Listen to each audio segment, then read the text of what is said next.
प्यारे बच्चों, आज है 27 सितंबर और आप लोग अभी एग्जाम दे ही रहे होंगे, तब तक मैं आपका आंसर की लेकर आ चुका हूं। प्यारे बच्चों, ये 10th क्लास का जो मैथमेटिक्स है इसका क्वेश्चन थोड़ा सा घुमावदार है, थोड़ा सा सिस्टम थोड़ा सा चेंज हुआ है, लेकिन मैंने जो पिछले वीडियो में आपको ऑब्जेक्टिव के रूप में बताया था उसमें से काफ़ी सारे प्रश्न लड़े हैं। तो अब ज़्यादा देर न करते हुए सीधे चलते हैं कि आपका कितना प्रश्न सही है कितना गलत है, आप लोग अपने क्वेश्चन का मिलान कर सकते हैं।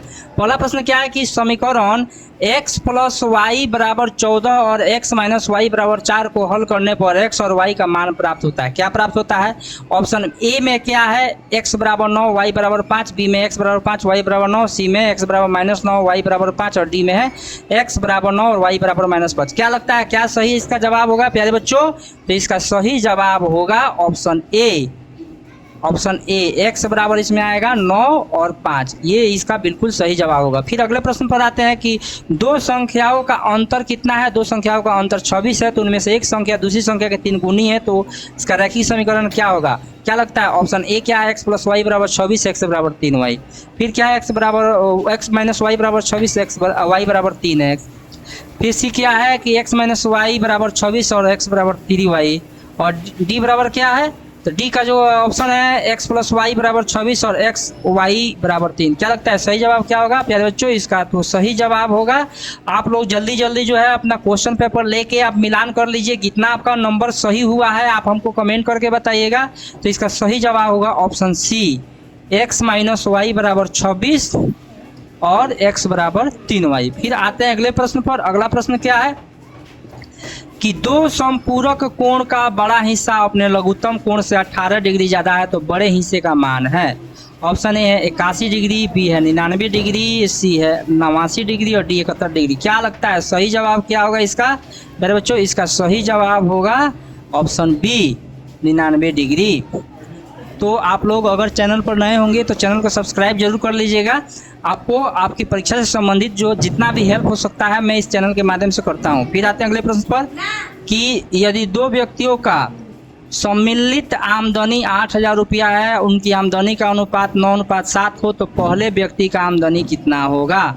ऑप्शन ए है 3500 रुपया, ऑप्शन बी है 4500 रुपया, ऑप्शन सी है 5500 रुपया, ऑप्शन डी है 2500 रुपया। क्या लगता है क्या इसका सही जवाब होगा? तो प्यारे बच्चों इसका सही जवाब है बी, 4500 रुपया। फिर आते हैं अगले प्रश्न पर। मिलान करना है केवल आप लोगों को आज।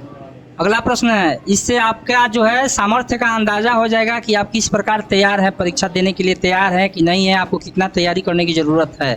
समीकरण a1x plus b1y plus c1 बराबर 0, फिर a2x plus b2y plus c2 बराबर 0 का हल अद्वितीय होगा यदि ऑप्शन ए है a1 बटा a2 इक्वल टू b1 बटा b2, ऑप्शन बी क्या है a1 बटा a2 equal to does not equal to b1 बटा b2, ऑप्शन सी क्या है b1 बटा b2 इक्वल टू c1 बटा c2 और डी क्या है ऑप्शन b1 बटा b2 does not equal to c1 बटा c2। क्या लगता है सही जवाब क्या होगा? तो प्यारे बच्चों इसका जो सही जवाब है, इसका सही जवाब है बी, a1 बटा a2 does not equal to b1 बटा b2। ये जो है अगर होता है तो समीकरण का हल अद्वितीय होगा।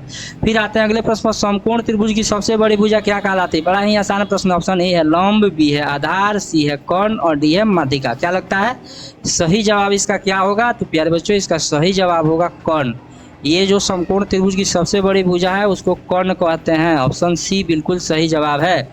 फिर आते हैं अगले प्रश्न पर कि अगला प्रश्न क्या है? अगला प्रश्न है sine theta into cosec theta का मान क्या होता है? प्यारे बच्चों ये दोनों एक दूसरे का उल्टा होता है, तो जाहिर सी बात है ऑप्शन ए पहले देख लीजिए 0 है, बी है -1, सी है 1 और डी है 1/2। क्या लगता है इसका सही जवाब क्या होगा?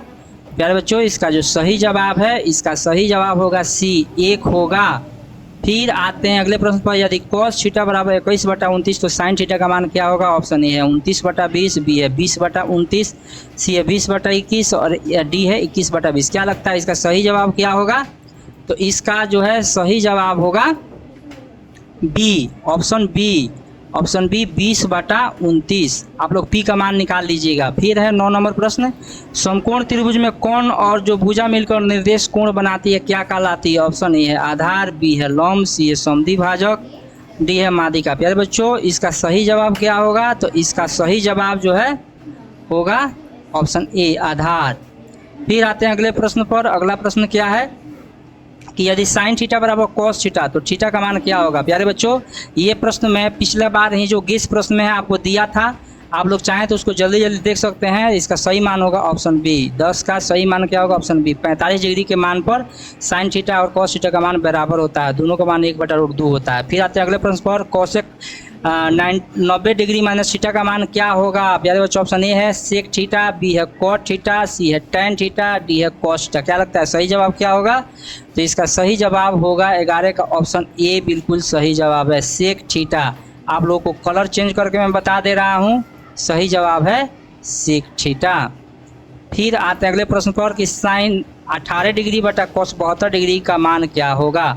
ऑप्शन ए है 1/4, बी है -1, सी है 0 और डी है 1। प्यारे बच्चों, इस तरह के प्रश्न का सही जवाब जो है सीधे आप लोग कर दीजिएगा 1, ऑप्शन डी बिल्कुल इसका सही जवाब है। फिर आते हैं अगले प्रश्न पर। मूल बिंदु का निर्देशांक कितना होता है। मैं पहले वीडियो में इस प्रश्न को पूछा भी था, आ भी गया। ए है 1, बी है 0, 1, सी है 1, 0 और डी है 0, 0। क्या लगता है मूल बिंदु का निर्देशांक क्या होता है। प्यारे बच्चों, मूल बिंदु का निर्देशांक होता है 0, 0। तो ऑप्शन डी इसका बिल्कुल सही जवाब है। फिर अगला प्रश्न है कि एक्स निर्देशांक को क्या कहते हैं। ऑप्शन ए है भुज, बी है कोटि, सी है लंब, डी है आधार। क्या लगता है सही जवाब इसका क्या होगा। तो इसका सही जवाब होगा एक्स निर्देशांक को भुज कहते हैं। 14 का ऑप्शन क्या होगा, ए होगा। फिर आते हैं अगले प्रश्न पर। अगला प्रश्न क्या है कि एक्स अक्ष पर वाई निर्देशांक का मान कितना होता है। ऑप्शन ए है -1, बी है 1, सी है 0, डी है +-1। क्या लगता है इसका सही जवाब क्या होगा। प्यारे बच्चों, एक्स अक्ष पर वाई निर्देशांक का मान क्या होता है। तो उसका मान होता है 0, तो इसलिए ऑप्शन सी बिल्कुल सही जवाब है। फिर आते हैं अगले प्रश्न पर कि किस चतुर्थांश में भुज और कोटि दोनों ही माइनस में होते हैं, ऋणात्मक होते हैं। ऑप्शन ए प्रथम, बी है द्वितीय, सी है तृतीय और डी है चतुर्थ। प्यारे बच्चों, क्या लगता है सही जवाब क्या होगा इसका। तो इसका जो सही जवाब है वह होगा ऑप्शन सी, तृतीय। फिर आते हैं अगले प्रश्न पर। मूल बिंदु से 3, 4 की दूरी कितनी है। ऑप्शन ए है 3 इकाई, बी है 4 इकाई, सी है 5 इकाई, डी है 7 इकाई। क्या लगता है सही जवाब क्या होगा इसका। तो इसका जो है सही जवाब होगा ऑप्शन सी, 5 इकाई होगा। फिर आते हैं अगले प्रश्न पर। बिंदु ए बी तथा -a -b के बीच की दूरी कितनी है। 18 नंबर प्रश्न है। ए है 2√a² + b², बी है 2√a² - b² और ऑप्शन सी क्या है 4√a² + b² और ऑप्शन डी क्या है 4√a² - b²। क्या लगता है इसका सही जवाब क्या होगा। आप लोग जो है जल्दी से बता दीजिए। तो इसका आज तो मैं नहीं कहूँगा कमेंट करने के लिए, क्योंकि जब मैं वीडियो शूट कर रहा हूँ आप लोग एग्जाम दे ही रहे होंगे। तो इसका जो है सही जवाब होगा इसका ए, 2√a² + b²। फिर आते हैं अगले प्रश्न पर। अगला प्रश्न क्या है। तो अगला प्रश्न है कि बिंदु x1, y1 और x2, y2 को मिलाने वाले रेखा के मध्य बिंदु का भुज पूछ रहा है। प्यारे बच्चों, खूब ध्यान से देखिएगा, भुज पूछ रहा है यानी कि उसके x वाला का मान।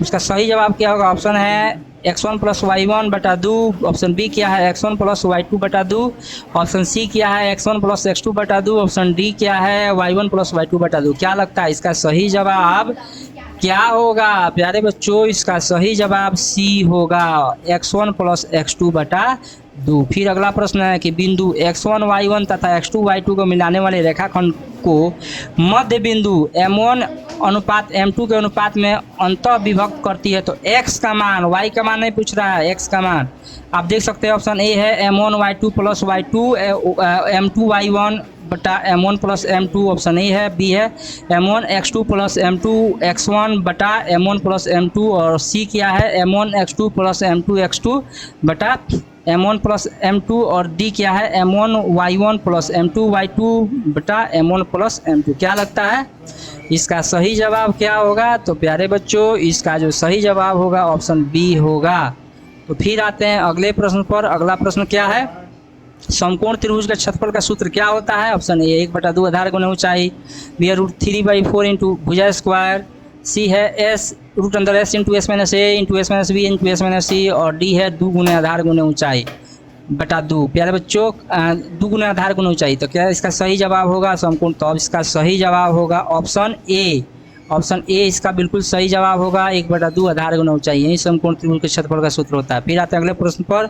दो समरूप त्रिभुजों के क्षेत्रफलों का अनुपात 64:121 हो तो उनकी संगत भुजाओं का अनुपात क्या होगा? ऑप्शन ए है 8:11, बी है 11:8, सी है 19:11, डी है 3:19। क्या लगता है इसका सही जवाब क्या होगा? तो इसका सही जवाब जो है ऑप्शन ए होगा।